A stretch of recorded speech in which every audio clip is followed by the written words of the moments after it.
wanted to own it. Just wanted to take the time, learn all the things that I could about you. Now it's such a mess here. Oh, we are just stressed here. Used to be so easy with you. Thank you so much for coming on the show today. Hello, my name is Marina. I'm so excited to be here. You look beautiful. Okay, tell us about this dress, because this dress is amazing right now. I actually got it sent to me. I got it sent to me from Fashion Nova. They wanted me to do this photo shoot with all their clothes, so they sent me a bunch of clothes, and then I basically took my own pictures in them, and then I sent them off. That is so cool. I like how you could do that these days, take selfies. You don't have to just always get... So does that happen often where they'll send you clothes and you can just take selfies? Yeah, it actually happens once in a while. I do have it happen a lot, but I mostly go into in-person bookings rather than it being sent to me. But it's really exciting when it does happen. And you probably have photographers that you work with sometimes when it comes to that. Okay, so how long have you been modeling? I've been modeling for about 2 years now. Okay. Yeah. And when did you know, hey, I'm gonna model, or is it just because you're so tall, you were like, I got the height, I gotta model? Actually, it's a really weird story on how I actually got signed. I love weird stories. So my manager, Sarah B. Beauty, she actually found me in a dentist office. I was literally just getting an annual checkup. And Are you serious? Yes, and then she came up to me and she asked me if I had ever been interested in modeling, obviously because I'm really tall. And it was honestly during COVID time, like it was right towards the end of COVID. So I got her number, she texted me, and then we got me signed to an agency, and that's kind of how it all happened. That was definitely a crazy story, you're right. What did you get, like a teeth cleaning? Yeah, I think I was just getting my teeth checked on, like they just did a cleaning, and then I was waiting for my little sister to be done because my little sister was getting her teeth done too, and she just came up to me. I think she was taking her son, her youngest son, in to do something with his teeth. That is so wild. So it started as something fun, but now it's like it's what you do. So what was the audition process like for modeling? So basically I had taken digital, so I had hired a photographer and he took digitals of me, and they were like they're very basic, very classic pictures. You don't really have any makeup on, you don't really have anything done to your hair. You're just in like a plain black tee and t-shirt. And you're in like jeans, like blue jeans, and you basically just take natural pictures of you just like doing natural things and smiling and all these different things, and then you submit them to agencies. And so she had submit mine to Newmark Models, which is my agency right now, and I got signed to them. That is so exciting. Oh my gosh. And then you're from here, you're from Fresno. And so what do you do now?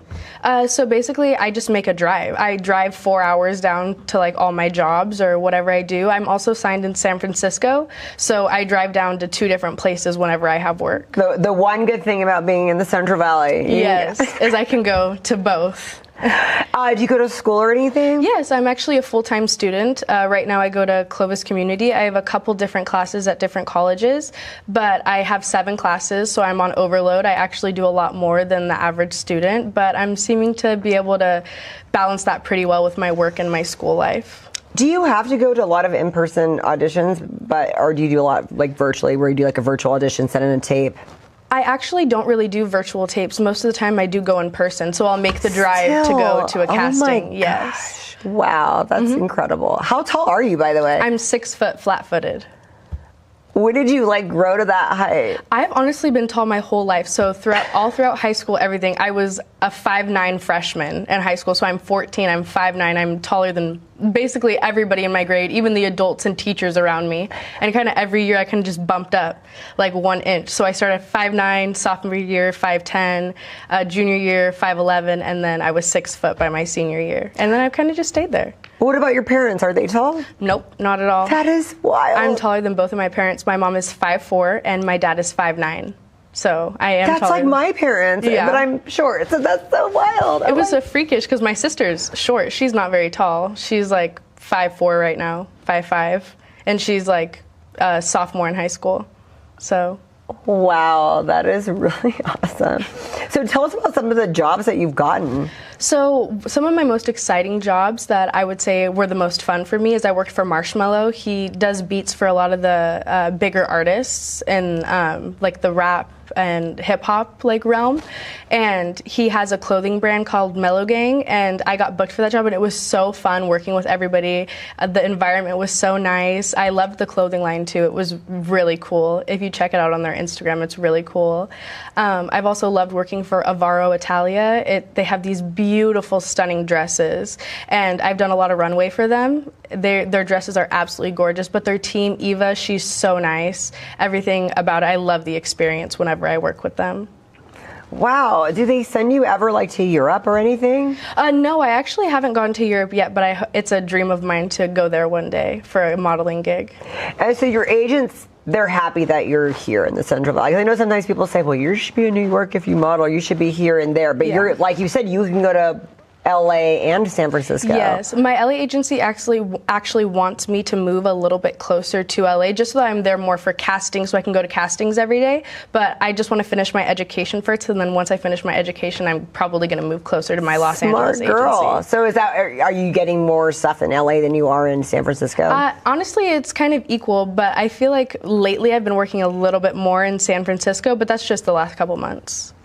And so have you done any like music videos or commercials like that, or is it mainly just print and runway? It's mainly just print and runway right now. I haven't really, I did do an Avaro commercial. It was for their perfume, and I actually have it on my Instagram. It was really cute. They had me on a couch picking up a phone, picking up the perfume bottle. It was really cute. It was really fun to do, actually, to film that. When you got signed to these agencies, did they teach you how to walk the runway and all of that? They give you training? Actually, I mostly taught myself, like with my walk. They do give you pointers and they do give you tips, like especially for taking pictures. My Newmark agency in LA, they actually had a class where one of the girls, Nadia, she had taught us how to like pose for pictures, how to dress, how to do all this stuff, how to have our nails, what clothes we should wear, what shoes we should wear for castings, and how to book jobs. And she did that for all the girls because she's one of the older models in the agency. And her tips worked? Yes, they were very helpful. So we do have classes sometimes to help us out, but now I'm pretty set in stone in my modeling, so we don't really need to do that anymore. What are you studying in school? I want to be a radiology technician, so I'm going down the medical career. Oh my goodness. You just want to be the woman that does everything, right? I mean, I guess, yeah. You got to be smart and pretty. You can't just be pretty. I love it, though. That's really awesome. That's really cool. What do your parents think of all this? And they're just like, oh, yeah, I went to the dentist, and now I have an agent. I was actually with my mom when it happened. At first, she was a little skeptical, of course, as any mama bear. Right. She doesn't want her little girl, her 17-year-old, going out and just doing whatever modeling. She didn't know much about it, but now she supports me completely. She's so helpful with everything. She has done so much to make sure that I can get to where I am. I thank her so much for everything that she's done. I'm so appreciative for my mom. That is really cool. And so now you have friends everywhere because now you made friends in that realm, this realm. Yes. What were some of the tips that they gave you in doing this, like the older girls that have been there for a while? Basically, they said to always be yourself, always be yourself in your personality, show your personality a lot. That's one way that you book jobs. Nobody wants to work with someone who's super quiet and I have met models like that with no personality. Where they don't talk and they don't say anything. So they always say to always be yourself, speak up, be funny, make jokes, just let your personality out when you're with those people, because that's what's going to book you jobs. More than how you look is how you act. That's really good to know. What's one of the biggest things that you learned through all of this that you didn't think, and then you went there and you're like, oh, okay? A lot of people say that modeling is extremely toxic, and I do think that there are agencies that do that, but with my experience with my agency, they are the most loving people ever. They even bought me a cake for my birthday, and all the girls sang for me when I turned 18. It was so amazing to be able to do that with them, and they're genuinely like a second family. I know that a lot of people don't have that experience with their agencies because they're a lot bigger and a lot stricter when it comes to the girls, but I'm thankful that with my experience that I've learned that I actually can be myself with my agents and the girls around me, and there's no jealousy or competition or anything like that with us. That's really cool. Awesome. Yeah. What do they say? Because I hear sometimes they get on you about staying thin and all that. Is that true or not really? Of course they want you to be healthy. It's not about like moving sizes, because I have shifted in my sizes. Like I'll go from a 0 to a 2, from a 0 to a 2 throughout me being in this agency, and they've never once told me, oh, you need to lose weight. Oh, you need to That's awesome. hop on this diet and do this and this and this so that way you can be skinnier. You're not going to book. No, they still push me. I still get booked even if I'm a 0 or 2. It's more of a diverse world nowadays, so you don't have to be as stick and bone skinny to be a model. But I've always stayed a little bit slimmer, I would say. I've always been on the slimmer side since I started this, but never once have they ever given me problems for how much I weighed. That's really good to know. That's good that everything's kind of changing in the industry like that. So what are some of the things that you hope to go for, like in this period of your career? Because sometimes, you have to travel a lot and you are still in school. How much school do you have left? I think I have 2 months left of this semester. I have 1 semester after this until I can enter the radiology program and then become a registered radiology technician. So how long does that program last? I think it's only about 3 years, actually, to become, and then I can move up from there. So I could start there, and then eventually I can move up into what I want to do. I could always be a PA or an NP later. Wow, that's really cool. So do you want to travel and stuff like that? What are some of the goals you have now? Yes, I want to go to Europe. I, of course, want to go to New York. I've always wanted to walk on one of the bigger runways, like for Versace or Giorgio Armani. I think that would be such a great opportunity, and I hope to get there one day. I've always wanted to travel outside of the United States for modeling and maybe go to Europe or even Milan. I feel like that would be such an incredible experience. So when you say one day, what is your agency saying now? Like, why can't it be like next month that you do these things? It's just about building, and it's about building in those places. So you're building a resume right now? Yes, I'm building.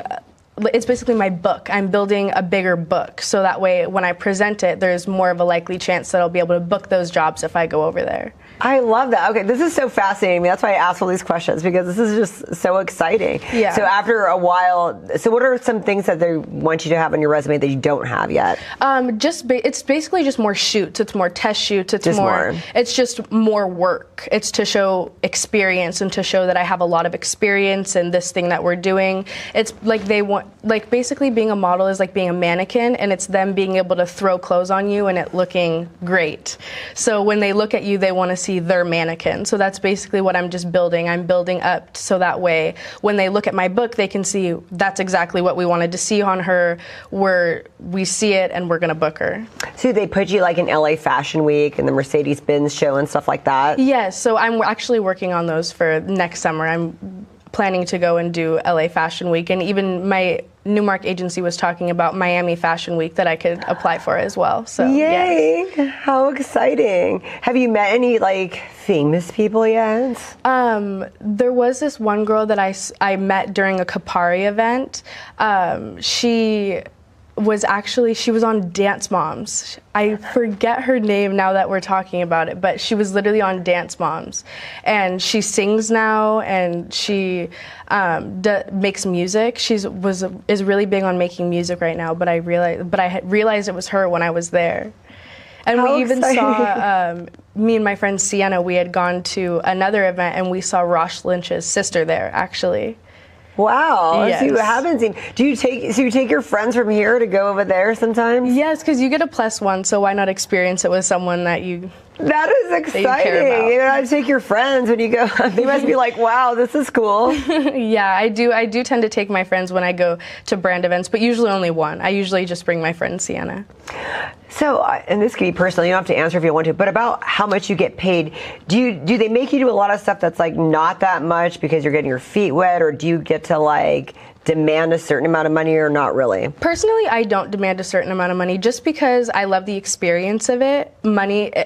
Lately, it really hasn't been about money. It's more been about the experience. I love doing it. It's something that I love to do. Right. It's almost like one of my biggest hobbies and passions right now. So right now it's not really about the money, but I do get offered different amounts. Like some will be higher, some will be lower, but it's never really At this point, it's like, okay, we're going to go along for the ride. And yes. Then, so your agents aren't like, oh, we're not going to take this because it's not enough. They don't play that game yet.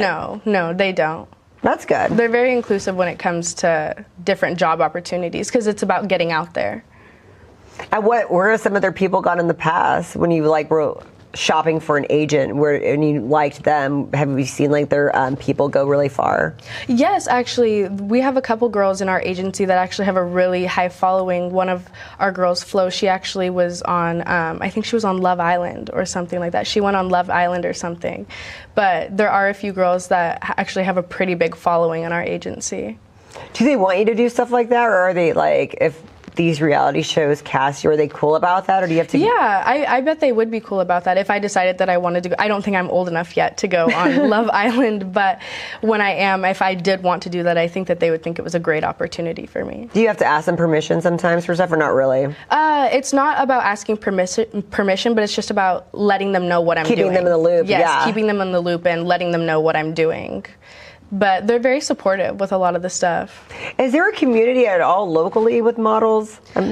Honestly, not really here. I haven't really met a lot of models here. I know that there's this one other girl that went to my high school that she also models. We actually got booked on a job together one time, and neither of us even knew each other. And we were like, oh, we went to the same high school. We're from the same town. That's so crazy. That is wild. And you met her like over there, like in Frisco or LA, and you're like, that is funny. I met her in San Francisco. That is so funny. I know, it was crazy. Wow, that's really cool. But there's no local modeling, really. There's no really local jobs for you either? No, I've never really gotten booked here, ever. I don't think I've ever gotten booked for a job here. I'm like, have you had some? Yeah, I don't know. It's always out of town. It's like there may be local photographers that want to work with me, but it's not like actual work. It's just like photos. Right. Yeah. Well, that's awesome. So everyone needs to follow this girl on Instagram so we could be like, yeah, and see where you go. So what's your Instagram? Marina.Paul with 2 L's. So MARINA.PAULL. That's my Instagram. And the girl, Sarah, that one that found you here, what does she do? She does a bunch of things. She's an esthetician. She does microblading for brows. She does makeup. She does hair. She also works as a movie makeup artist. She works with the Warner Brothers all the time on their set. So does she manage you in a way? Yes, she does. She does. She's my manager. Okay, so so she helps guide you along with the agency. And she keeps me safe too within all my new agency agreements or any jobs that I'm going to do. She always makes sure that they're legit and safe for me to do and wouldn't damage my image. It's good to have the team, like you just have different people that help you. Yes. Thank you so much for coming on the show. This was such a treat. I love it. I can't wait to see where you go and be like, I knew her. Thank you. It was such an amazing opportunity to be here. It was so nice to meet you.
Thanks for coming on my show. Thanks for having me. I've wanted this for a while. You have wanted this for a while. I think for a good year or so. And then I've noted when all these crazy things were happening, I guess we're like following each other, whatever, and then there's so many weird things were happening in your life that like I had no idea. That was just wild. Mm-hmm. Okay, so where do you want to start? It doesn't matter. Wherever you want to start. Well, tell us how you got. I know your life was like, your life's been like a. Well, it all started. Well, drugs is mainly why you wanted to come on the show, I believe, mainly in my whole backstory. We'll give you a little bit backstory. It started when I was 21, I had just gone out of jail for a domestic violence charge. Who'd you beat up? I didn't beat anyone up. I was the one that got beat up. Why'd they arrest you?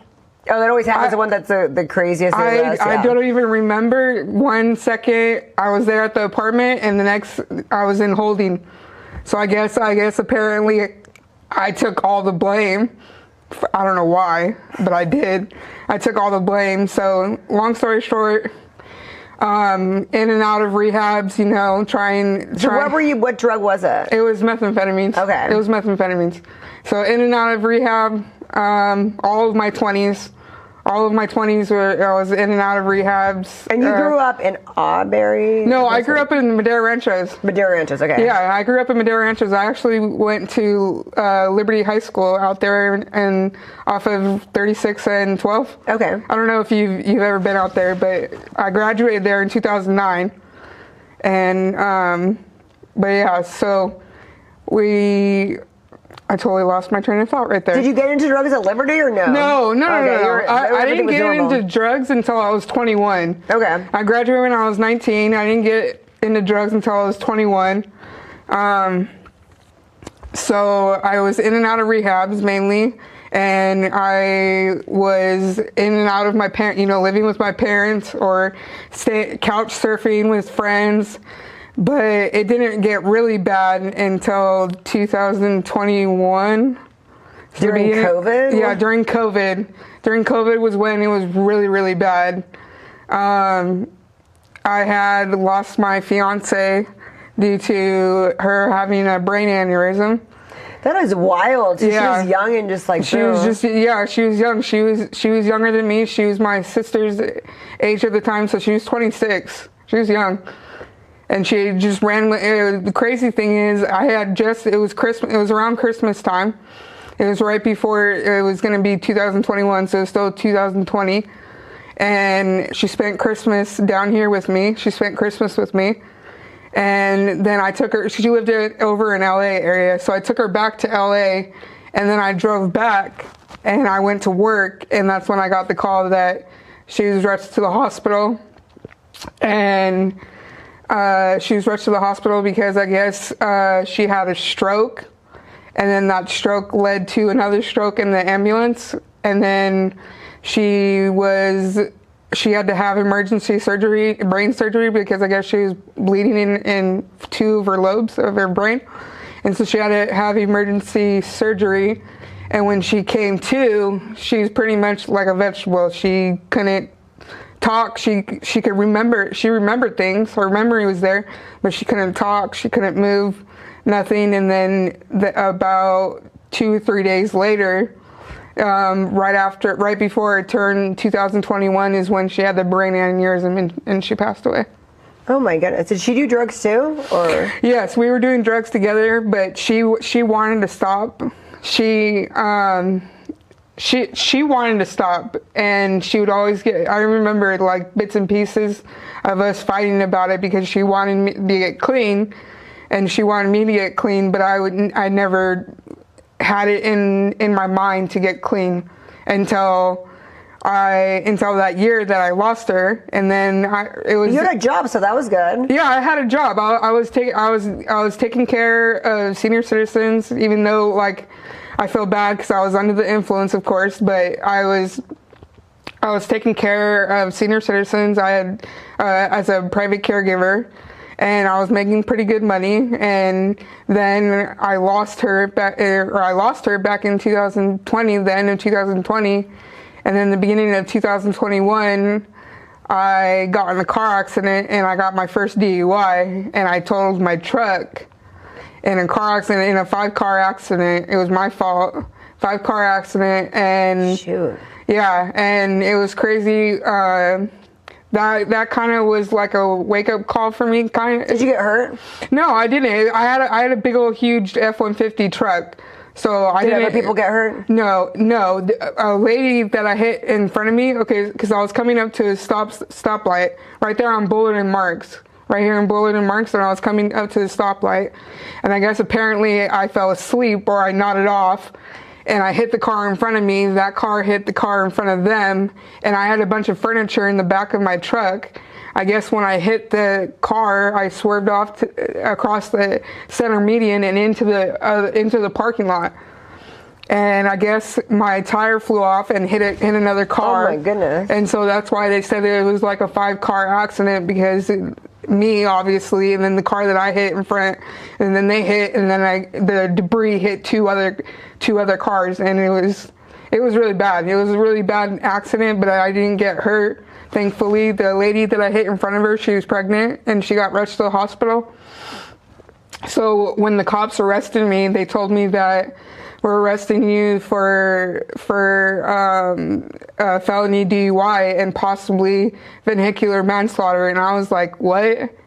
Because I guess the lady that I hit in front she was pregnant, and she was okay. Yeah, she was okay afterwards, but at that time, they didn't think that she was having trouble breathing, and so they said that if her or the baby don't make it, then you're going to be charged with vehicular manslaughter also. Thankfully, they were both okay, so I only got arrested for the felony DUI. My mother bailed me out. And all through COVID time, all of 2001 till 2002, I think I was going in and out of court for the DUI. I finally, thankfully, got sentenced in 2020. I think the beginning of 2024. Yeah, the beginning of last year is when I finally got sentenced.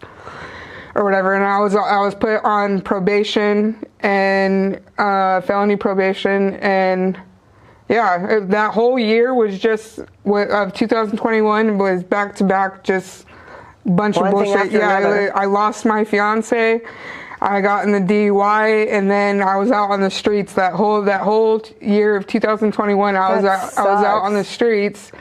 And that was pretty much my downfall. And so after you got arrested, you were out on the street? Yeah, after I got arrested, for the DUI. Yeah, yes, okay. I was out on the streets and everything. And my mom would pick me up when I had my court date. But I was out on the streets, living on the streets that whole year.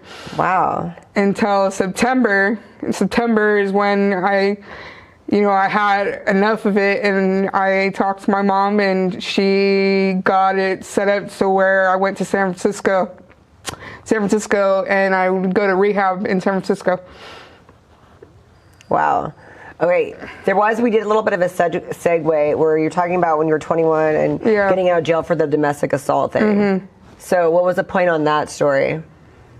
Oh, that's what got me started on drugs. Is because you got out and the heartbreak. It was my first heartbreak. My first. And it ends in handcuffs. That's not fun. And it ended in handcuffs. Yes, correct. It ended up in handcuffs, which is definitely not fun whatsoever at all. And I was always around it. So you were the I say no kid until then you're pissed off enough and you're like, I don't care. Yeah, pretty much. Basically, I was always around it. Never wanted to do it or whatever. Saw how it, did my friends and stuff and how it made them act. So was that like a Madeira thing? That was like, you said you were always around it. I don't know. Was that? It was, I would party. I would party a lot. After I graduated high school, I'd go to parties, mm-hmm. and people there would be doing it. And my friends that I partied with, on the weekends or whatever, they would do it, and I would smoke marijuana. I was a pothead at that time. I was a big ass pothead at that time, and I was always around it. Just never felt the need to use it. And then I got arrested when I was 21, got my heart broken, and one of my friends happened to be with me, and she goes, "Here, hit this," and once I hit it, I was hooked. Man, that's crazy. They call it the devil's drug for a reason. Yeah, I've heard that. Okay. Yeah, they call it the devil's drug for a reason because once you try it, it gets its hooks in you right away.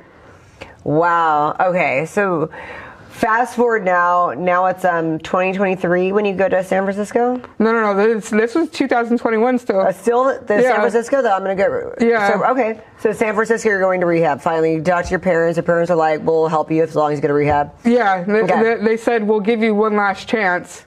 Because like I told you, from when I started, I was in and out of living at their house with them. Yeah, it was just a roller coaster of drug use and trying to get clean and rehabs, and they pretty much had it fed up with it. And then but you didn't really want to get clean until I didn't want to get clean until finally I had enough, and I was like, you know what, I'm not even getting high anymore. I'm just using just to use, and yeah, it wears off over time. It's exactly. not as great as it was initially. Yeah. Exactly. So I went to San Francisco for the rehab. And I ended up staying about a week, I think, if I recall right. And like I said, I was using since I lost Sandy, I was using every single day, all day long, from the moment I woke up to the moment I went to sleep. I was using it was bad. When I lost her, I went into a spiral downfall.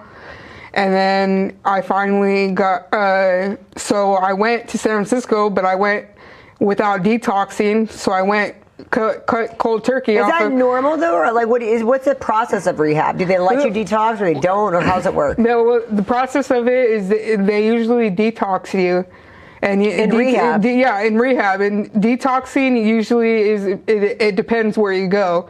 I've done detoxing for a week. I've done it for 2.5 weeks. I've done it for 3 weeks. It just honestly depends where you go. Well, how are they supposed to detox you? They wean you off? Detoxing is just like they isolate you. They put you in a room and they feed you and that's it. You're just in a room so you're detoxing. They don't give you any type of medication. Well, they do. Yes, they do. Yeah, so you're not in super pain. Exactly. So you're not in any pain or anything like that. And then you're supposed to detox, but I didn't detox that time. I just went straight to rehab.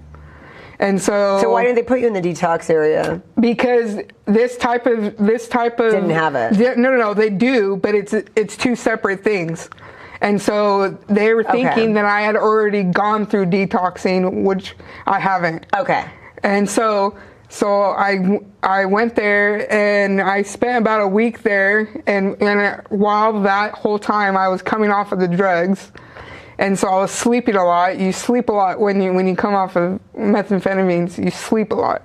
And so I was sleeping a lot, and then I don't remember, I guess I had a mental breakdown or something, and I ended up walking out, and the next thing you know, I'm out on the streets in San Francisco, and it's pouring rain, and I don't have a pot to piss on type shit. And so I asked the rehab, I said, can I come back? And they're like, you gotta wait 90 days. And I was like, I have heard of that. Okay. Yeah, and I was like, how am I supposed to wait 90 days? Like, I don't know anyone here in San Francisco. How am I supposed to do that? And they pretty much said, I don't know. That's our policy. You can't come back for 90 days. And I said, okay. So the next day I went to go get my phone because my counselor didn't have, or wasn't there. It was this weekend that I decided to walk out. And they're like, you got to come back tomorrow. And I was like, what the hell am I supposed to do? I'm not from here. I don't know anybody. And they're just like, that's not our problem. You decided to walk out, so that's not our problem. So I ended up coming back the next day, and I got my phone, and I called my mom and my dad. And like I told you before, they said, like, this is your last chance. So they bought me the base. So the plan was for me to come back to Fresno, and I was going to go back out to the streets. At this point, because you've messed up. Exactly, because I messed the rehab up. Correct. And so I was on the way to the Greyhound station, and this guy, I remember it was like less than like 500 feet from the Greyhound station. I could see it from the corner of my eye, pretty much, basically. And I was at a 4-way stop sign over there by Fisherman's Wharf. And I see this gentleman tackle this senior citizen and just started like mollywopping on her, just punching her and everything. And I didn't even think twice. Or hesitate. How old is he? I believe he was 28 when. How big was he? He was about 6'5" and like maybe like 280 pounds, like a big dude. Oh big my dude. gosh. And then you got me, little tiny, or like I'm 5'4", and at the time I was like 160 pounds or something like that because the drug use and everything. And so I grabbed my skateboard and I hit him over the side of his shoulder, and I got him off of her. I got him off, and I was making sure that she was okay. In the corner of my eye, I see him pick up a bag, and I thought it was her purse. But when it come to, it wasn't her purse, it was his bag.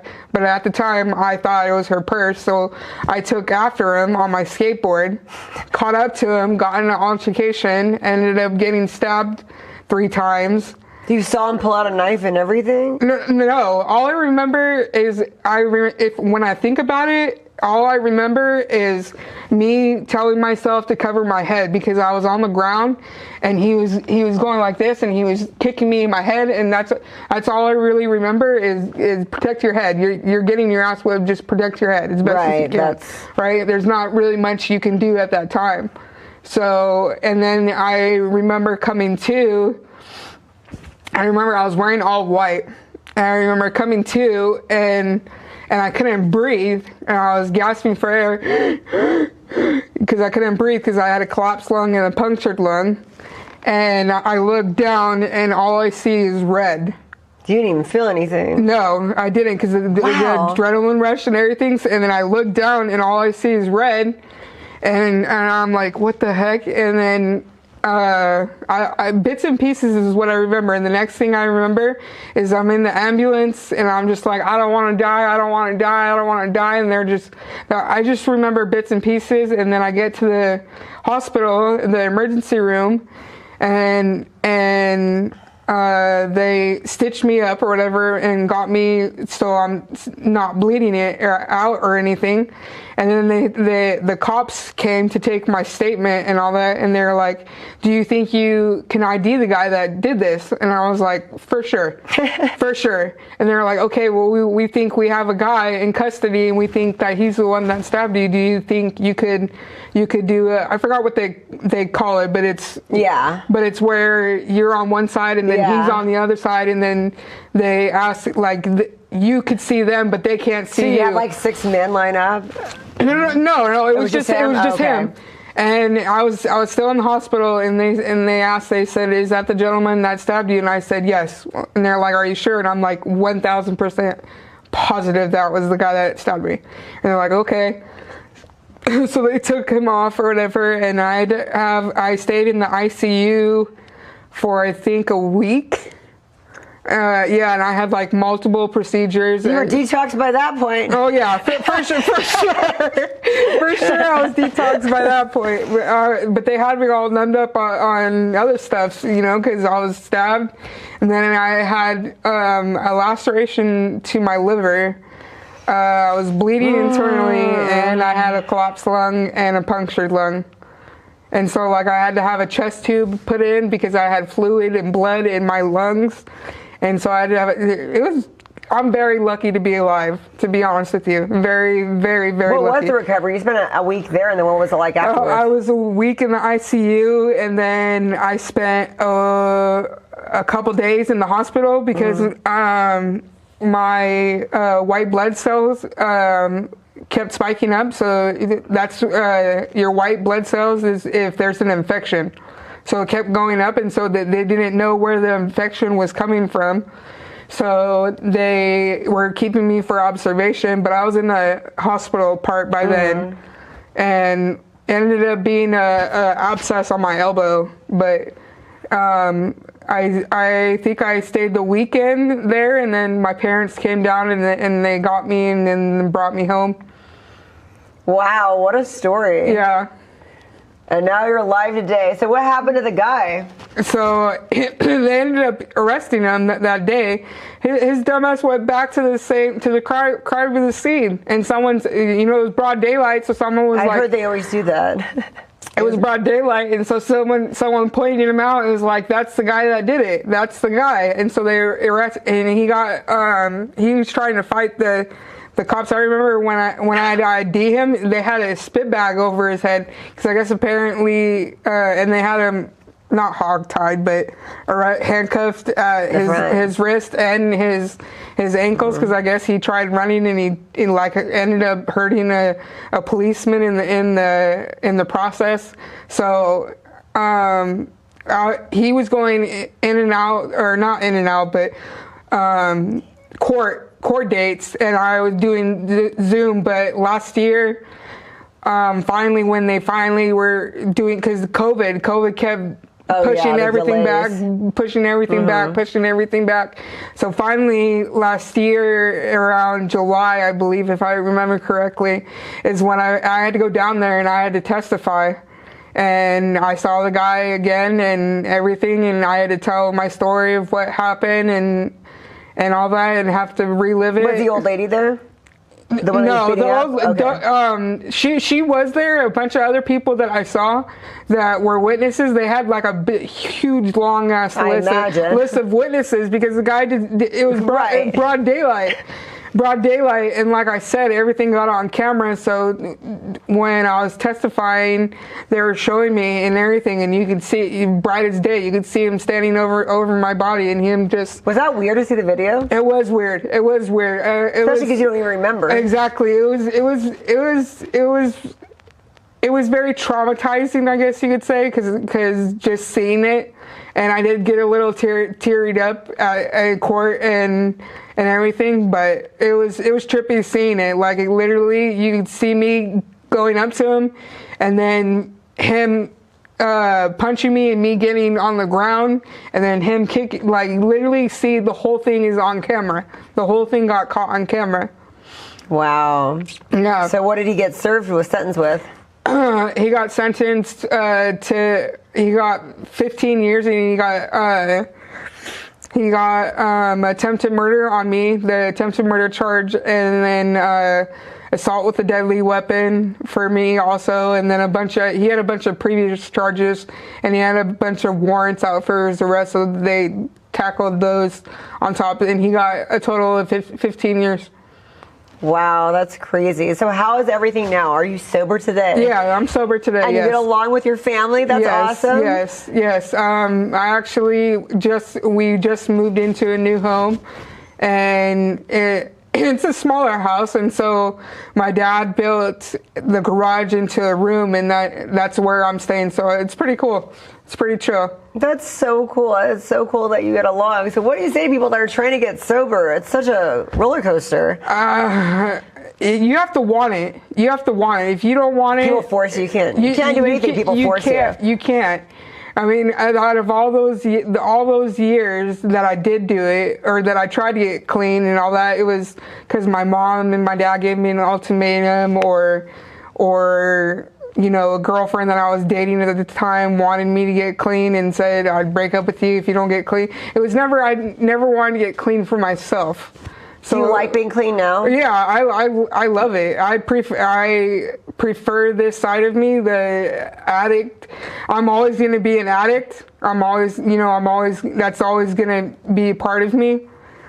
But I totally prefer this side of me rather than that side of me. That's for damn sure.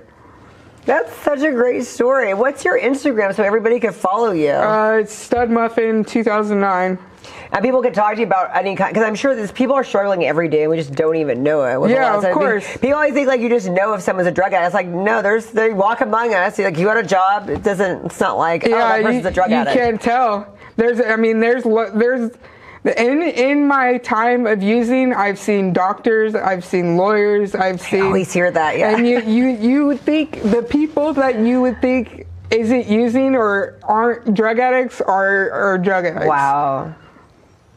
So if anybody has questions about getting clean and sober, they can go to you. What about a job? Would you have a job now? No, I don't. I want to go to school. I'm thinking about going to school for welding right now. Oh, there's a lot of money in that. Yeah. You're good at that. Yeah, and my dad works in that type of industry, so I'd be able to get a job real quick. Nice. Yeah. How long does that take to even go to school for? I have no idea. I think it's a 6-month program. Right. It's like, I think if I recall correctly, I think it's cool. Like a 6 to 9 month program.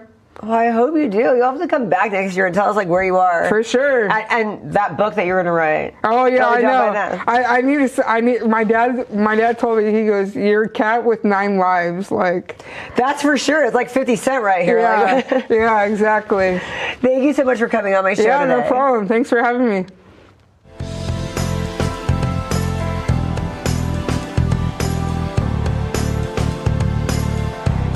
Thank you for coming on the show today. Thank you for having us. Thank you for having us. So I love it because I met you guys through Brylin, who's awesome. I've been going to her for a while, and so now you guys are helping her with what she really needs help in, the medical billing side. So tell us your experience with all of that. How'd you guys come together and create a company? Well, I'm a marriage and family therapist, and Yesenia and I work together. She does my billing. And so she has the experience. And for a long time, I couldn't find someone that was consistent and that really knew what she was doing. So that's how we started. We started looking at some of the pros and cons of what it's like to be self-employed. And we decided, let's try it. Let's do this together. Wow. Yeah, so that's kind of where EMR came into place. What does EMR stand for? It's Elevated Medical Resolutions. Okay. Yeah. I like It's it. the first letter of our kids' initial. Oh, I love stuff like that. My baby's name is Elias. Massimo and Ronaldo. Yeah. I love that. I'm a goofball. I really like stuff like that. Yeah. We wanted it to have meaning. Yeah. Yeah. Something different. So how long have you guys started this, just last year? We officially started 6 months ago. Yeah. But we've been contemplating for almost a year now. So are you still doing the marriage and family therapy? Yes. Oh, wow, because you still have your clients for a long term. You don't want to give them up. Right. Yeah. And I won't give them up. I've been self-employed for 13 years, and we've been working for how long? 4 years together? Yeah, 4 years 3, now? 4 years, yeah. Yeah. So what is that like, having both experience from one side to the other side? You see? Yeah, because you have experience both with, you said, behind the scenes and in front of the scenes. So what's it like knowing that? So as a provider, you want to make sure that you're getting paid for your services, and having someone to do your billing, it takes trust, and it's important to be able to get everything that you need to submit on time so that you can get paid. And we've had struggles with that in terms of, people being consistent and following through. So we know what it's like to be on the other side.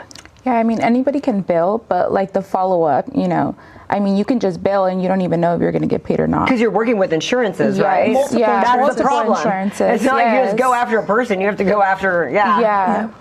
And it takes time. Like sometimes it'll take like 3 to 4 weeks to get paid. Sometimes it'll take up to like 30 to 60 days to get paid. So, yeah. My friend that has a lot of therapy offices in town, that's what she says. It's really hard to get paid because she has to pay the employees, and she's not getting paid until like 3 to 4 weeks later. Yeah.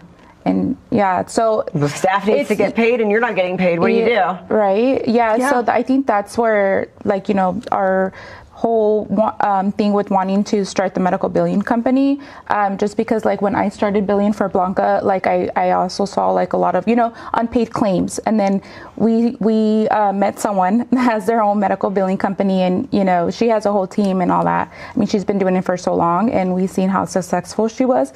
And I mean, I already billed for her, and she knows how to do she knows how to bill also, and she knows how to do all the ins and outs. So we're like, why not start it? Why not have our own company? I love that. That is so cool. And we can put our own touch into things, and we feel like we're consistent and we're professional, and we know what it's like, again, to be a provider, but also, as my biller, I see how frustrating it can be. So.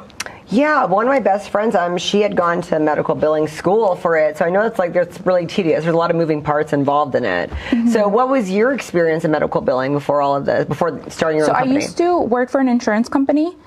So I know, how hard it is to get insurance company. So you worked on the other side. On the other side, you worked on the other side, and you worked on a different other side. I like that. Yeah. Okay. But I did take a course, and I did get my medical billing and coding and all that certificate.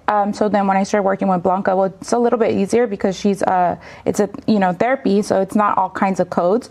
But when it comes to general practices, that's where it gets more difficult, you know, like they bill multiple codes, multiple diagnosis codes. So I can see where sometimes providers lose out because their billers just bill. They don't really follow up, you know, they're just getting paid. They're billing and getting paid. So yeah, I think that, you know, I mean, once we find the right client, I think we can make something happen. Well, I love that you have that experience. You were like working with the bad guys, or They're difficult. It's difficult. Yeah. But now you know how to talk to them because you worked with them. Yeah, so when I call, I know exactly what to say. You know, like I'll call them like, no, you got to reprocess it. This is how it works. That is so it's easy. You know, awesome. It's kind of easy because I already know exactly what to say. I love that. Oh my gosh, you guys are so awesome. Okay, so you're not taking any new clients for the therapy? You will? Okay. And then now you're taking on new clients. So you'll bill anything medically related. So dentists, what are the kind of businesses? Dentists, therapy, general practice, any specialist, oncology, everything. And we have a nurse practitioner, a psychiatric nurse practitioner that we're going to be billing for in July. So, and Brylin when she opens up her own private practice. I love that. That's so cool. So you guys are definitely the resource to go to. And then not only that, you have all the resources. So if somebody needs a doctor here or there, you know who to send them to. So you're like... We actually have other services that we provide within the office, and we're located on Shaw and Cedar, right by Fresno State. Oh, that's such a great location. Okay. So we have our little boutique. Oh, yeah. We have a little boutique there, and then you do taxes as well. So, So wait, you guys sell clothes? Like, what do you? Yeah, we have everything. What? You need to come by and see. Yes. Oh my goodness, that's shop. really cool. And then Brylin has an office there. Yeah. So she has like her own space, and she sees people there whenever she needs to. And then you do the taxes. Yeah. I love that. That's so cool. I'm actually going to go after. I'm so happy that you're here doing tax season. Oh my God, how do we? We're lucky to get you right now. Right. Okay, so where do people go to get a hold of you if they want to use your services? So they can contact us at 559-977-9635, or they can stop by the office too. We're on Shaw and 6. So that's 5100 North 6th Street, Suite 104. So what do people usually do? They have their own front desk people that do all of that. And a lot of times if they're a bigger spot, they'll have like the one person that kind of goes for the billing. So do you work with people that have that as well? Or you're like, no, we're kind of taking over. Like, how do you work with offices that have like a biller there? Well, normally, if we know that that particular practice is in need of a biller, they don't have a biller. Okay. So that's usually how it starts. What if they don't like their biller? then we come in. Yeah. Then we're there. They can pass us there. Yeah. No, that's really cool because I mean, it is a one-stop shop too for like a lot of people that are in need because sometimes when they're really small, they are just using their front desk people to go after that, and they're not really trained. They don't have all the certifications that you're saying it takes. Mm-hmm.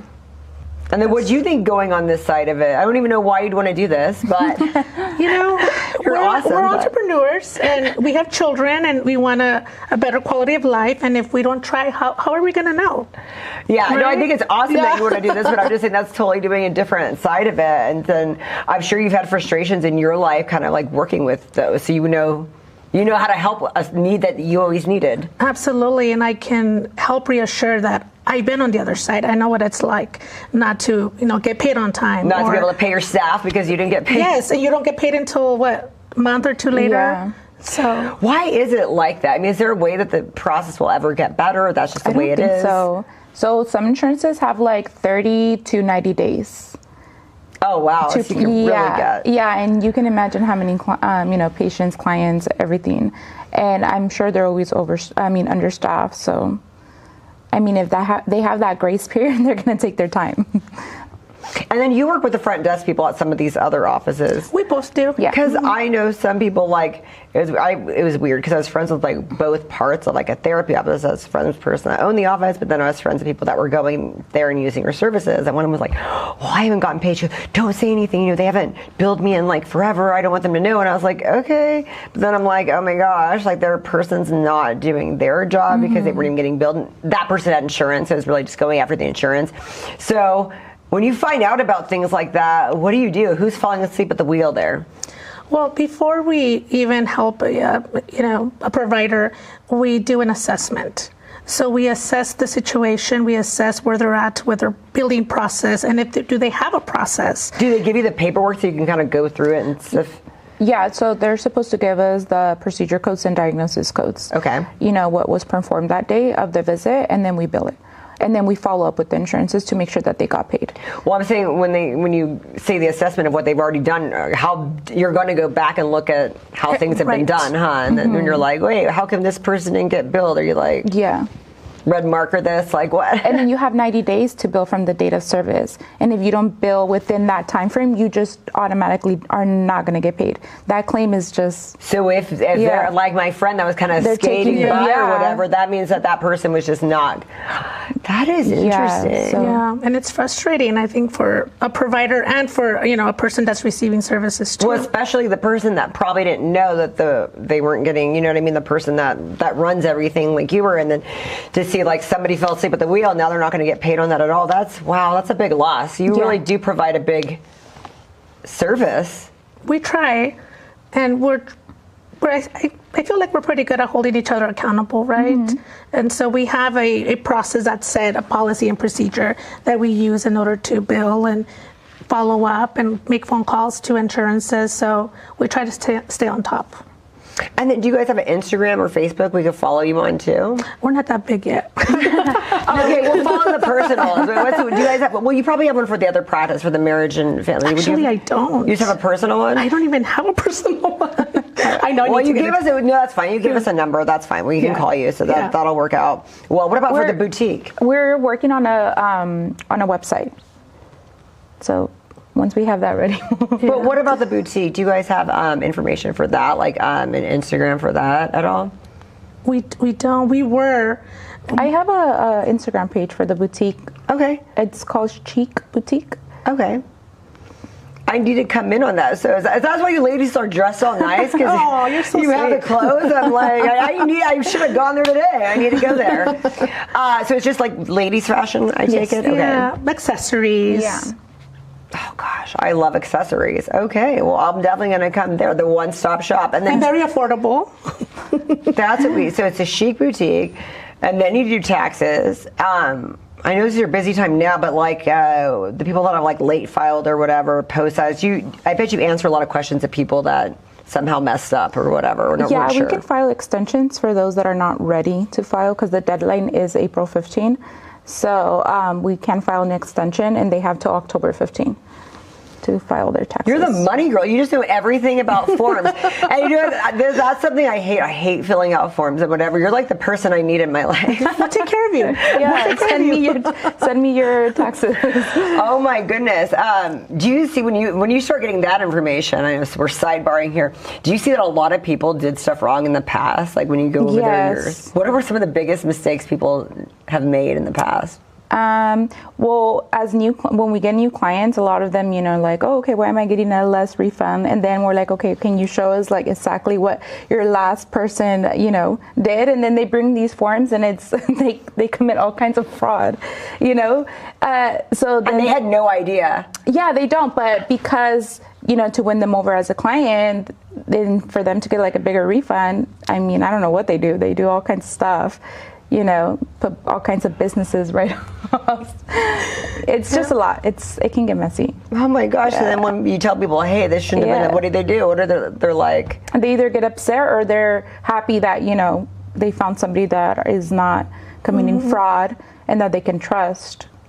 Gosh, wow. We work with tax attorneys, so we don't do any fraud. They go over the paperwork. Oh, that's awesome. Yeah. Okay. And so the marriage and family, have you always just done that type of therapy, marriage and family? Or? Yeah. So I've worked with children, families, couples, and individuals. And you're even taking new clients with that? I'm always taking new clients. And is that all yourself, or do you have other therapists you work with? No, it's just me. Okay. Yeah. You're always taking new clients? That's really cool. And what kind of insurances do they take for that? What do you take for that? She takes all private pay, except she doesn't take Medi-Cal or Medicare. So just private pay. Okay. Yeah. And you've had some clients for like a number of years, huh? Some, yes. Some are long-term. They just need to be in consistent therapy for maintenance. And others are just short-term. Wow. You guys are a duo. I love this. A dynamic duo. Okay, and what are the hours of the boutique? Monday through Saturday, between 8 and 2. Mm-hmm. Between 8 and 2, Monday through Saturday? Oh, those are good times. Okay. Yeah. But yeah, I'm really curious to check out your Instagram because I want to see I always need like last minute stuff, and I hate going to the mall. So chaotic. Yeah. Like no one wants to go to the mall. Most people shop online now. Most people shop online, but we need to get something quick that you need today and not, you know what I mean? Like, online's great when tomorrow's okay. When you need today, I'm like, but I don't like going to the mall, so I'm totally going to check it out. Thank you guys so much for coming on my show today. Thank you for having us so much. Felt right in the moment, felt right in the summertime, it felt right drinking cherry wine with you. Just wanted to own it, just wanted to take the time, learn all the things that I could about you. Now it's such a mess here, oh we are just stressed here, used to be so easy with you. Now I must confess here, oh I must confess dear, don't think I'm in love with you. Winter is coming and I don't know what to do, and there's no more use in running.